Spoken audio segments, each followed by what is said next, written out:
हर हर महादेव. माऊलींनो, तुम्ही कधी विचार केला आहे का, दरवर्षी लाखो भक्त कावड घेऊन का चालतात? कष्ट, उपवास, नियम पाळून ते गंगाजल का आणतात? ही फक्त एक यात्रा नाही, ही आहे श्रद्धा, भक्ती आणि महादेवांवरच्या अटळ विश्वासाची परीक्षा.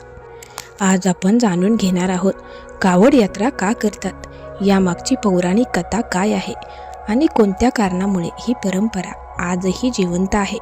पहिलं म्हणजे कावड यात्रा म्हणजे काय ते आपण पाहूयात. कावड यात्रा म्हणजे भक्तांनी दोन बाजूंना पाण्याचे भांडे बांधून खांद्यावर कावड घेऊन चालत जाणे. हे पाणी प्रामुख्याने गंगा नदीचे पवित्र पाणी असते, जे भगवान शिवाला अर्पण केले जाते.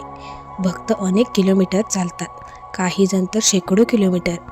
कावड घेऊन जाणारे भक्त कावडिया म्हणून ओळखले जातात. ते भगवे कपडे घालतात, बोलबमचा जयघोष करत चालतात. आता या कावड यात्रेमागची महत्त्वाची कथा म्हणजे समुद्र मंथनाची, ती आपण पाहूया. माऊलींनो, कावड यात्रेच्या मागची सर्वात महत्त्वाची आणि प्रसिद्ध कथा म्हणजे समुद्र मंथन. ही कथा इतकी अद्भुत आहे की ती ऐकल्यावर तुम्हाला कावड यात्रेचा खरा अर्थ समजेल. पाहूयात आपण. एकेकाळी देव आणि दानव यांच्यात सतत युद्ध होत असे. देव कमकुवत होत चालले होते आणि दानव शक्तिशाली बनत होते.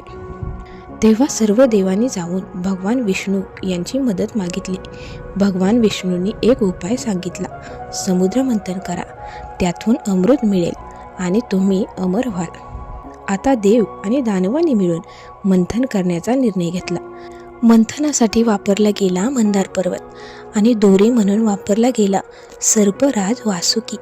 देव एका बाजूला आणि दानव दुसऱ्या बाजूला उभे राहिले आणि सुरू झाले समुद्र मंथन. मंथन सुरू झाल्यावर एकामागून एक अनेक रत्ने बाहेर येऊ लागली. लक्ष्मी माता, चंद्र, कामधेनू, पारिजात वृक्ष. पण अचानक एक भयंकर घटना घडली. समुद्रातून बाहेर आले एक अत्यंत घातक विष, हलाहल विष. हे विष इतके प्रचंड होते की त्याच्या उष्णतेने संपूर्ण सृष्टी जळू लागली. आता देव आणि दानव घाबरले. कोणीही त्या विषाला हात लावायला तयार नव्हते. तेव्हा सर्व देवांनी धाव घेतली भगवान शिव यांच्याकडे. हे महादेव, आम्हाला वाचवा. माऊलींनो, देव म्हणजे करुणेचा सागर. संपूर्ण सृष्टी वाचवण्यासाठी त्यांनी एक भयंकर निर्णय घेतला. त्यांनी ते विष स्वतः पिऊन टाकले. विषामुळे त्यांचा कंठ निळा झाला आणि ते झाले निळकंठ. पण त्या विषाची जळजळ खूप भयंकर होती, अशी जळजळ की देवसुद्धा घाबरले. आता प्रश्न असा पडतो, त्या विषाची जळजळ कशी शांत झाली? आणि इथे सुरू होते कावड यात्रेची खरी कथा. हे जाणून घेण्यासाठी पुढचा भाग पाहूयात आपण. माऊलींनो, आपण पाहिलं की भगवान शिव यांनी संपूर्ण सृष्टी वाचवण्यासाठी हलाहल विष प्राशन केलं. पण त्या विषाची जळजळ इतकी भयंकर होती की महादेव अत्यंत वेदनेत होते. महादेवांच्या या वेदना पाहून सर्व देव खूप चिंतेत पडले. आता काय करायचं? महादेवांची जळजळ कशी कमी करायची? तेव्हा सर्व देवांनी पुन्हा उपाय शोधायला सुरुवात केली. पण त्यांनी आठवली पवित्र, शीतल आणि दिव्य नदी, गंगा नदी. आता आपण गंगा नदीचा चमत्कार पाहूया. देवाने गंगेचं पवित्र पाणी आणलं आणि ते महादेवाच्या मस्तकावर अर्पण केलं आणि मग एक चमत्कार घडला. हळूहळू महादेवांची जळजळ कमी होऊ लागली. त्यांच्या वेदना शांत होऊ लागल्या. गंगाजलाने विषाची उष्णता थंड केली. म्हणूनच गंगा नदीचे पाणी इतकं पवित्र मानलं जातं. माऊलींनो, याच घटनेतून एक पवित्र परंपरा सुरू झाली.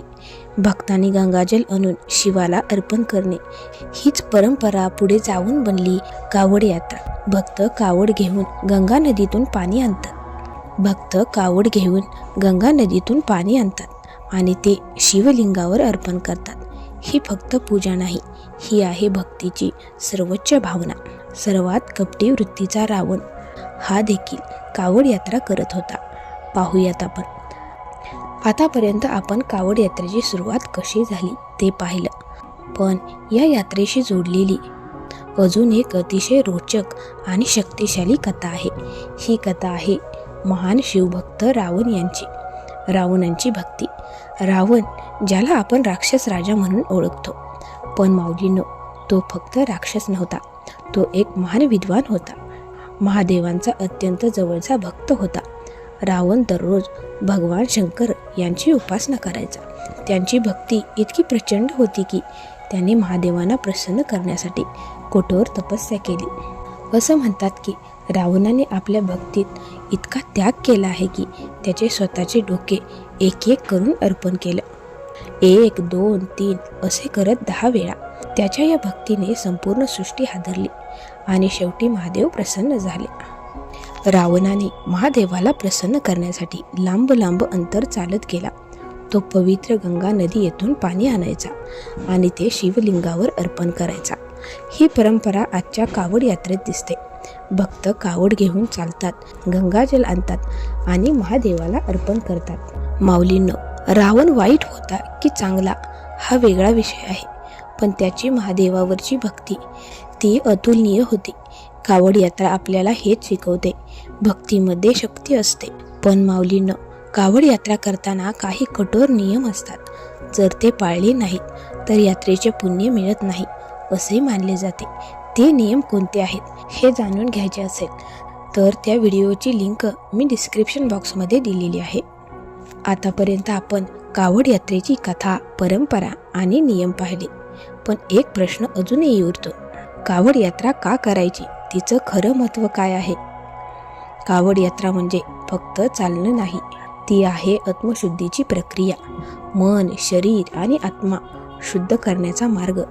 जेव्हा भक्त कावड घेऊन चालतो तेव्हा तो आपल्या सर्व वाईट सवयी, अहंकार आणि नकारात्मक विचार सोडतो. कावड यात्रा म्हणजे एक परीक्षा आहे. उष्णता, थकवा, वेदना, तरीही भक्त चालत राहतो. पण का? कारण त्याच्या मनात एकच नाव असतं, भगवान शंकरांचं. बोलबमचा जयघोष करत तो आपल्या श्रद्धेची ताकद दाखवतो. अहंकाराचा त्याग. माऊलींनो, कावड यात्रा आपल्याला एक मोठा धडा शिकवते. इथे कोणी मोठा नाही, कोणी लहान नाही, सगळे भक्त सारखेच असतात. जेव्हा आपण कावड उचलतो तेव्हा आपण आपला अहंकार खाली ठेवतो आणि भक्त फक्त बनतो. आणि कदाचित ही खरी भक्ती आहे. म्हणूनच माऊलींनो, कावड यात्रा ही फक्त परंपरा नाही, ती आहे एक अनुभव, एक साधना, एक भक्तीचा प्रवास.